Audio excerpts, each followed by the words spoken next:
Hello, everyone. My name is Michael Ballard. Today, I have with me Miss Jennifer Renner. She is the interim director for Pinellas County Animal Services. And today, we are going to discuss coyote management and public policy focused questions. Jennifer Renner, thank you so much for taking your time to go over these questions with us today. You're welcome. I'm happy to be here and happy to help. Awesome, awesome. First question, specifically, we're going to talk. We like to do a little intro question. We like to ask Sure. about, I guess I guess we already said your name, but in your position, so we're already two questions out of the way, but we're gonna ask, how long have you been with the agency? Or in addition to what's your experience been like with Pinellas County? Like you said, Michael, yeah, my name is Jennifer Renner. I actually am the director of Pinellas County Animal Services. I was named permanent director back in February. So I've been the director now for about a year and a half. I've been with the county since 2016. I also taught high school. I taught veterinary science for grades 9 through 12, and I've been in the veterinary field since about 1993. So it's really all I've ever done and all I've ever wanted to do. I absolutely love working for the county. I think we can truly, in the animal sheltering industry, as opposed to private practice, I feel like I can make more of a difference through community education and through just really transforming the lives of the pets that end up coming into the shelter and finding families. That's phenomenal. That's phenomenal. I really enjoy, hearing your perspective and, your experience with Pinellas County coming from a long-term volunteer. I've been a volunteer with volunteers in Pinellas. I worked under the Public Works Department under the president. So working with them on different projects across the county, it really is amazing to, be in Pinellas County, but also to live, work, and play in Pinellas County. I wanted to Right. ask you a series of questions specifically about coyote management, because especially with the over urbanization of Pinellas County, I understand that most of Mhm. it falls under the FWC Right. specifically jurisdiction. We just wanted to ask someone from Pinellas County about their experience. And I guess the first question is, and I know this will be kind of a hard question just because it's currently impossible to track coyote Right. populations, but just an estimation or activity levels across Pinellas County. Could you provide us with any information relating to that? When I was looking at this question, I thought the same thing. I was like, oh, I don't even think I looked at the maps and I was trying to find this data for you. And all I could really find was that the fact that coyotes they're present in all 67 counties in Florida. So there's been sightings throughout. Those sightings have consistently increased, and of course, coyotes are very active. From your dusk to dawn hours. That's when you're going to see them for the most part. But at this time, Florida Fish and Wildlife is basically just saying these coyotes are embedded in Florida and in Pinellas County, and their population at this point is stable and it's consistent, but we can't find any exact figures. Definitely, definitely. And I guess one of the main questions that I was asked in my case study was why does Pinellas County Animal Services not offer complimentary coyote trappings and removal services of the species? And this is something that we're really, and we learned this lesson, Michael, with feral cats. We were trapping cats and we were bringing them into the shelter, and they had no outlet because they are feral, they're wild. And so we had to humanely euthanize them. This vicious circle continued because as soon as you take the cats out of that area, more cats move into that area and they start reproducing. And so you find yourself in this vicious circle of trapping and euthanizing, and it's not working, it's not sustainable. And so, what we've really focused on, and we've partnered with FWC, Florida Fish and Wildlife, is public education. We found that a campaign to let the public know that these coyotes are part of our ecosystem at this point. We have to learn how to peacefully coexist. And so trapping is just not the answer. And we will intervene, though, if the coyote is sick or injured. But otherwise, we just teach the public how to deter the coyotes and how to live with them peacefully at this point. It's just trapping is just ineffective and, Okay, and inhumane, too. And we'll talk about that a little later. that is a phenomenal answer, and I guess that also answers part of the next question, specifically the county's official position. But I guess if someone were to call you and asked, hey, there's a coyote in my backyard, it's Mhm. causing mayhem, or if it's Right. trapped, or, you know, can you guys come and, get it off my property? Or I guess like, how would you address someone who was calling like in a panic regarding to that? I mean, I can understand their concern because that can be unnerving. And at first you might think, oh, this is a dog or a wolf, as some calls have come in. But what we really do is we stress to them that they're part of our neighborhoods, and to really educate them on make sure your trash cans are secure. Because if the coyote's coming into your yard, there is a chance that there's some sort of food source that it's coming after. So secure your trash cans. Make sure your fences are 6 feet high, that they're all secure. That will help to also keep them out of your backyard.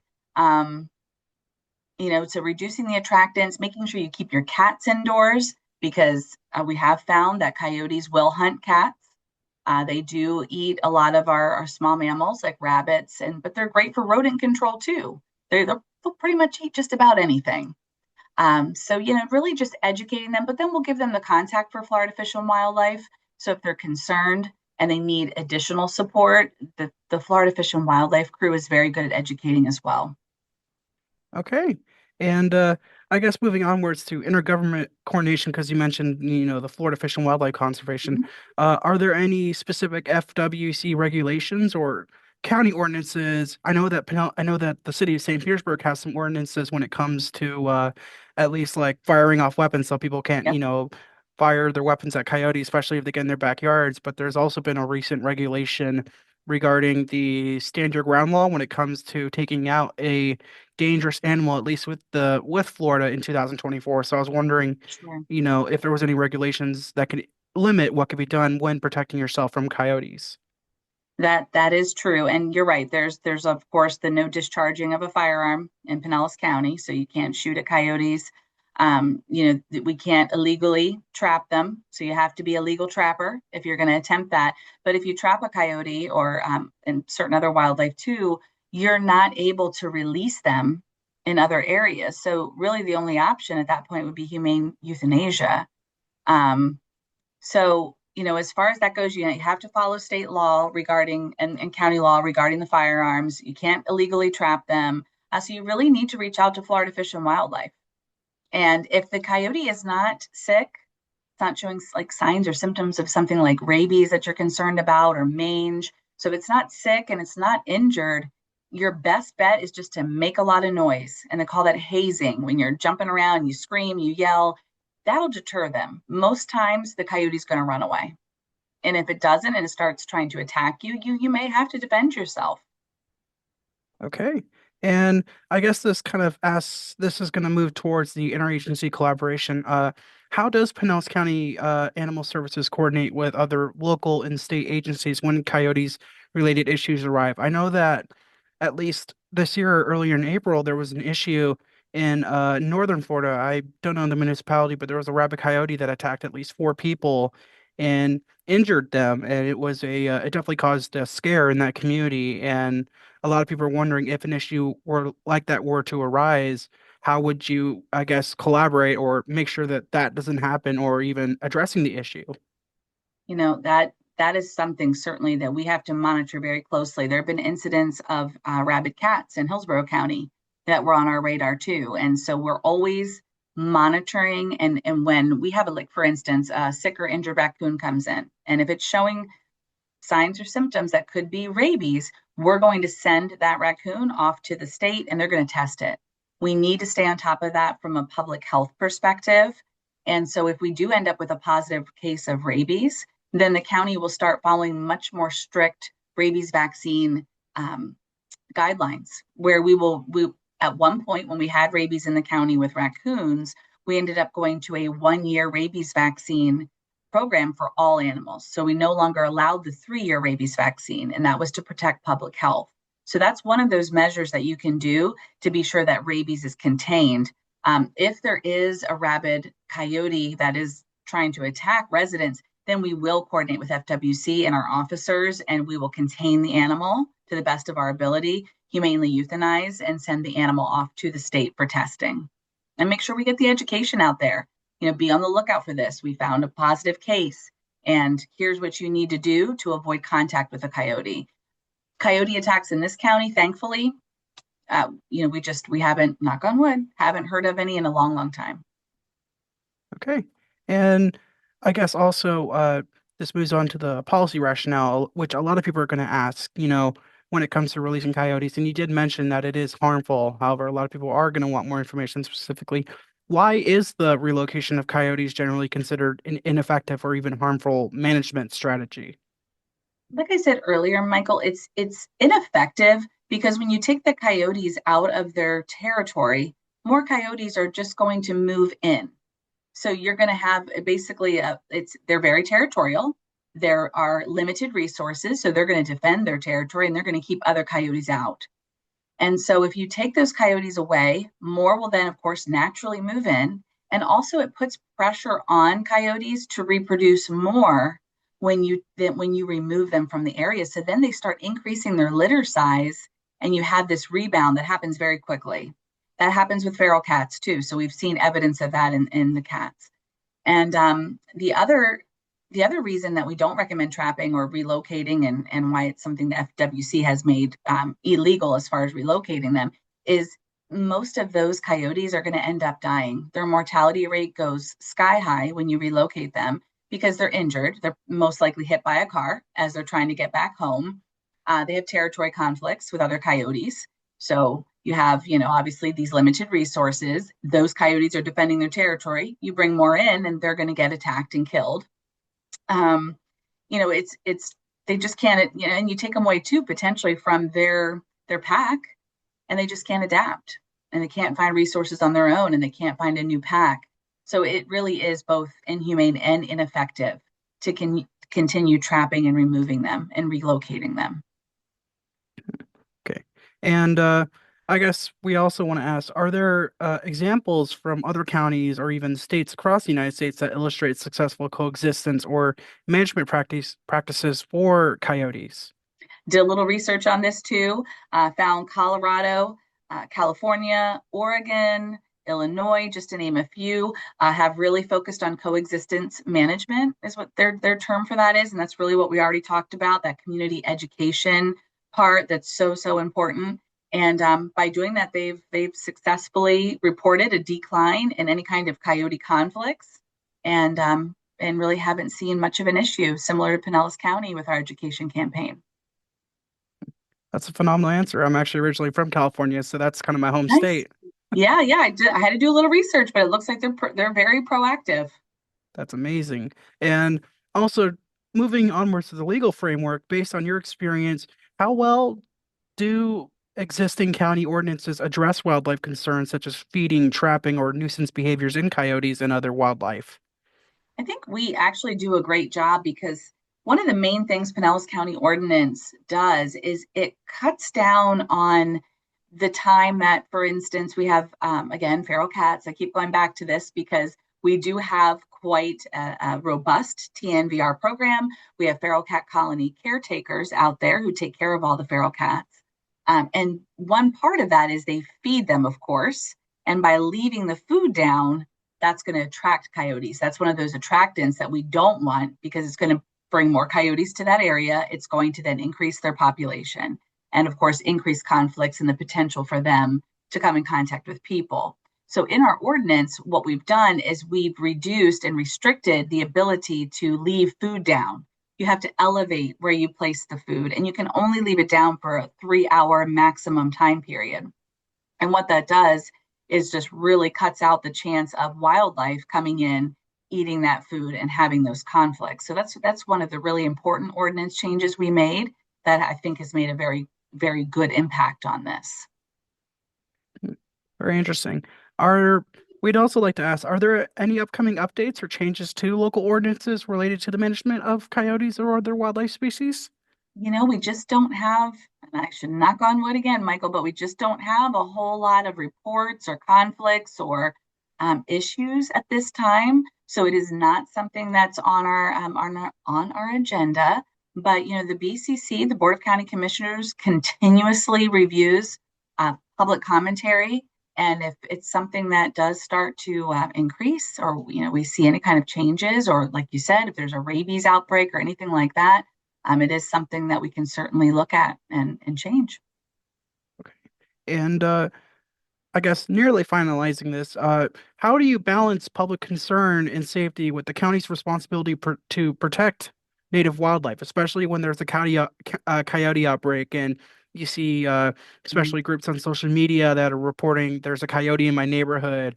What do I do? Or, Right. why isn't the county doing anything about this?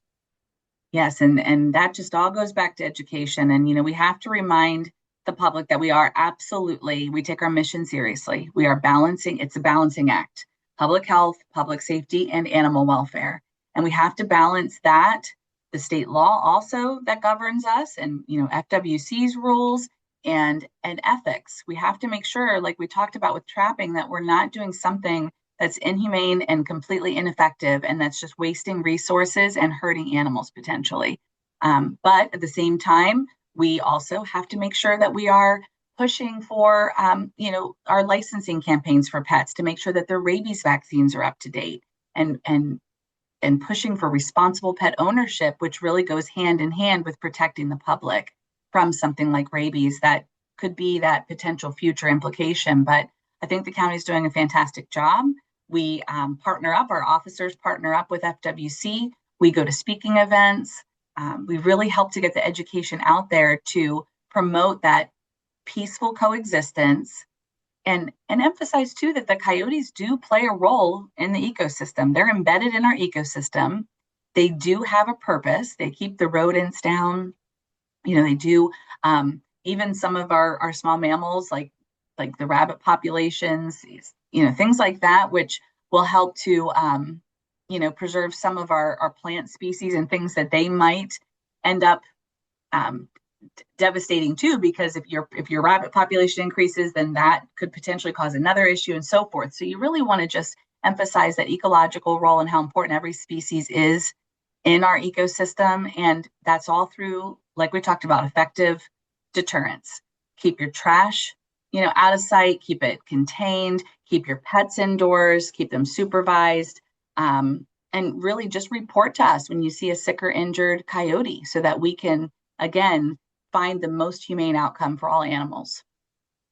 That is a phenomenal answer, and we want to definitely thank you for your time. I actually did not include this last question because I like Yeah, getting your input, sure. and this is something that we ask all of our public policy, specifically our students. We're asked to, relay this to the people that we interview. And I guess what is one policy, like we call this our nugget of policy? Like what is Okay, or nugget of wisdom to be more exact, but it's like, what would sure. you recommend for students who are interested in your line of career or students who want to do your line of work? What would you recommend for them to start doing as public policy students in their line of work, or even what would be the best thing for them to do right now while they're in the public policy program at SBC?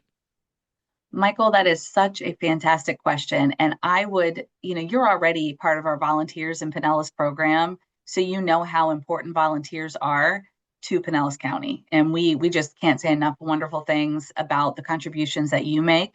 And so we have a force here of probably about 150 to 200 volunteers. And they come in and they support every single operation, every program, every department here in order to allow us to do more. And so, like you said, if we wouldn't be able to get to the programs like the TNBR programs and the voucher programs for the residents to help with spay neuter and getting out and doing community outreach to all these different speaking events and events in the community if it wasn't for volunteers. And so we have an amazing group. You have the ability to come in, work side by side with our department managers to learn more about some of our challenges. And we even have a big Eckerd law group that comes in. And one of the volunteers is studying to be an attorney, and she's very interested in animal welfare. And so, she works very closely with us, and is just take has some good takeaways and sees exactly the work that we do here and how she might be able to impact that in the future. And so we just look forward to meeting everyone, to empowering them, to figuring out what their strengths are, and and really just working together to accomplish exactly what we're all here for. We're all very like-minded individuals in this field. So That that's is my little nugget of wisdom. Get that is involved. that is phenomenal. Thank you so much, Director Winter. We really appreciate your input and you taking the time to ask our questions. If Uh, this really was fantastic. I mean, I really appreciate you, working with me last minute on this. If anyone has Anytime. any questions or comments, please feel free to reach out to me. I will put my contact information at the end of the presentation. And in addition, Director Renner, if any students are interested in meeting up with you, asking you questions about coyote management or even just wildlife in Pinellas County or animal management, would it be okay if we could put your contact information at the end of the video or even the presentation? Please do. I welcome any questions, concerns, anytime. That is fantastic. That is all that we have for today. Thank you so much, everyone, for taking part, for joining in to our discussion, and we hope everyone has a wonderful day. Thank you so much.